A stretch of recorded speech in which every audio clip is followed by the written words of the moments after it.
Depuis les manifestations de Kabylie qui ont eu lieu durant l'année 2001, la situation socio-économique est loin de s'améliorer, et la jeunesse semble ne plus croire en l'avenir de son pays.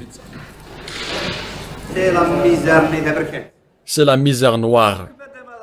Maintenant, je vais rentrer chez moi. Il est possible qu'il n'y ait pas à manger, ni pour moi, ni pour ma famille. Et c'est valable pour toutes les personnes ici présentes. Ça touche tout le monde. Oui, ça a le même problème. Un jeune qui arrive à cet âge, 30 ans, c'est le moment de travailler. Oui. C'est le moment de travailler. Oui. Un jeune, maintenant, ici en Algérie, un jeune de 30 ans, il sera en retraite. Il est en retraite. C'est la famille. C'est vrai, c'est la famille. On constate une marginalisation croissante de la région. Beaucoup de gens sont fatigués de la situation dans laquelle ils vivent. Le chômage touche une grande partie de la population et les jeunes sont particulièrement victimes de cette situation économique et sociale très dégradée.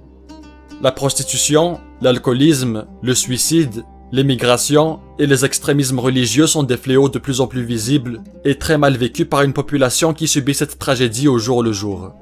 Cela est d'autant plus mal vécu par les Kabyles que, dans la majorité des cas, les autorités ferment les yeux sur ce qui se passe. Par ailleurs, la population kabyle se tourne vers l'extérieur pour demander de l'aide ou préfère quitter la région et le pays selon une vieille tradition migratoire. L'émigration se perpétue et même s'accélère. Pour beaucoup de jeunes, elle reste la seule échappatoire. En outre, des Algériens, principalement des jeunes hommes, tentent de quitter leur pays, sans passeport ni visa, sur des barques au péril de leur vie. En dialecte maghrébin, on nomme ces candidats à l'immigration haragan, les brûleurs, car ils brûlent les frontières et les étapes nécessaires à une migration légale. En outre, s'ils arrivent en Europe, ils brûlent leurs papiers d'identité pour tenter d'échapper à l'expulsion. Pour beaucoup de ces migrants clandestins, ce n'est pas pour gagner leur vie qu'ils partent en France. Plusieurs ont un travail ici en Algérie. C'est psychologique. Ils sont épuisés moralement. C'est aussi une question de jalousie, de frustration. Tant que rien ne change dans ce pays, cette immigration clandestine continuera. Nous, les familles de ces jeunes partis par bateau, nous sommes dévastés. Seul Dieu comprend notre souffrance, surtout les parents. Ces jeunes qui partent ne pensent plus à leurs proches, parce que psychologiquement, ils en ont assez. Personne ne peut comprendre ce que nous ressentons, sauf nous, les parents, les familles. Un père dont le fils est parti en mer pense à lui toute la journée. Quand il mange, il pense à lui. Quand il sort marcher, il pense à lui.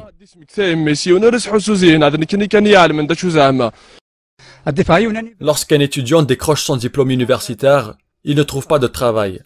Il a beau chercher, il ne trouvera rien. Alors dans sa tête, il ne reste qu'une idée. Voilà tout ce qu'il leur reste. Cette mer, c'est leur seul espoir. Et on la connaît, cette mer. Parfois, elle te ramène de l'autre côté, d'autres fois, non. Nous, les familles de ces jeunes, on ne sait pas où ils sont. S'ils sont morts, vivants ou en prison. Chaque personne nous dit quelque chose de différent. Certains disent qu'ils sont vivants, d'autres qu'ils sont morts. Que Dieu les protège. S'ils sont vivants, qu'ils reviennent sains et saufs. S'ils sont morts, que Dieu, dans sa miséricorde, les accueille au paradis et qu'il donne du courage à leurs parents. S'ils sont morts, nous aimerions au moins pouvoir récupérer leur corps. Parce que dans l'état où nous vivons aujourd'hui, c'est comme si chaque jour était un enterrement. Ce sont surtout les mères qui souffrent. Quand tu rentres à la maison, tu ne sais même plus quoi dire à tes parents. Depuis les années 1980, chaque décennie en Algérie semble produire sa propre figure emblématique du désespoir juvénile. Dans les années 80, c'étaient les hittistes, c'est-à-dire les muristes, ces jeunes chômeurs accoudés au mur, symbole d'une jeunesse oisive et marginalisée. Dans les années 1990, beaucoup de jeunes, tout aussi désillusionnés, ont rejoint les groupes islamistes armés. Puis, dans les années 2000, ce sont les haragans, ces migrants clandestins prêts à risquer leur vie en mer, qui sont devenus le visage de cette détresse persistante. Ces figures illustrent les dysfonctionnements profonds du pays.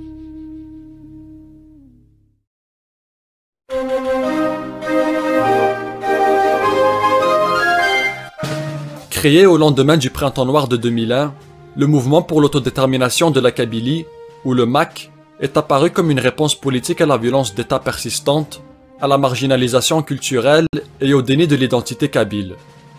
Fondé par Farhat Mehnir, célèbre chanteur et militant kabyle, le MAK défend le droit du peuple kabyle à l'autodétermination. L'organisation appelle à la tenue d'un référendum qui permettrait à la population kabyle de décider librement et démocratiquement de son avenir politique. Malgré l'absence de tout acte de violence pouvant lui être attribué, le gouvernement algérien a classé le MAK comme organisation terroriste en 2021.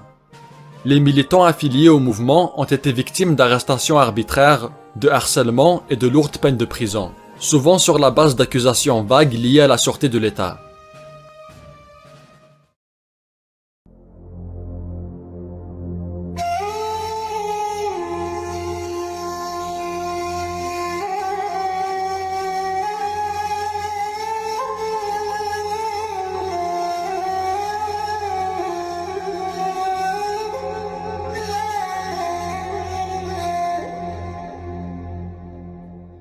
Les tensions se sont intensifiées à la suite des incendies dévastateurs qui ont ravagé la Kabylie durant l'été 2021, faisant des dizaines de morts et des milliers de déplacés.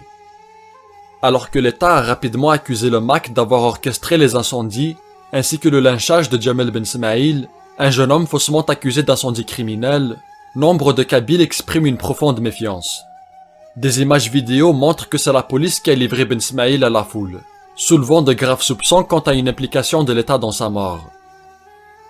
En ce qui concerne les incendies eux-mêmes, beaucoup en Kabylie soupçonnent une complicité de l'État, ou à tout le moins une négligence grave, en raison de la lenteur et la désorganisation des secours face à la catastrophe.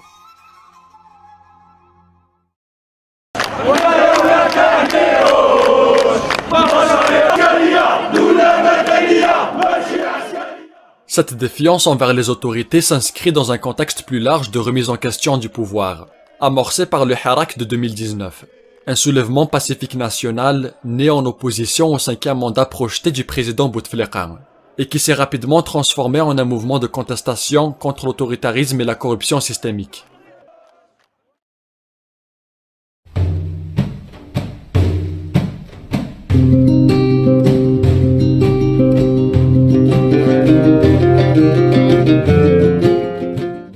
L'Algérie, pays indépendant depuis 1962, n'a que très peu connu la stabilité politique. Dès l'avènement de l'indépendance, l'Algérie est confrontée à une instabilité politique marquée par de lourds événements historiques. Coup d'État perpétré par Houari Boumedienne en 1965, manifestation du printemps berbère de 1980 à Tizi Ouzou, manifestation de 1988 à Alger, avènement du multipartisme en 1990, qui plongea l'Algérie dans le terrorisme durant une dizaine d'années, de 1992 aux années 2000. L'instabilité politique et les questions de société sont intimement liées en Algérie, ce qui soulève par ailleurs de nombreux débats tournant régulièrement au conflit. Ces débats soulevés par la société en termes d'identité, de citoyenneté, d'institutions, de symboles étatiques et de modes de gouvernance ressurgissent dans les mouvements de mobilisation qu'a connu l'Algérie, et plus particulièrement la Kabylie.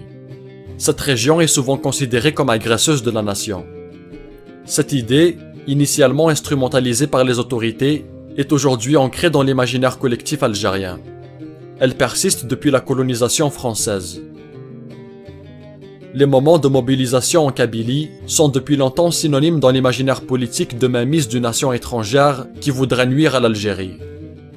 Ces idées reçues sont assez erronées, prêtes à confusion et alimentent les stéréotypes. En réalité, la Kabylie, de plus en plus marginalisée, s'est souvent mobilisée pour remettre en cause le contexte socio-économique dans lequel elle vit et le non-respect des droits des individus dans l'Algérie entière.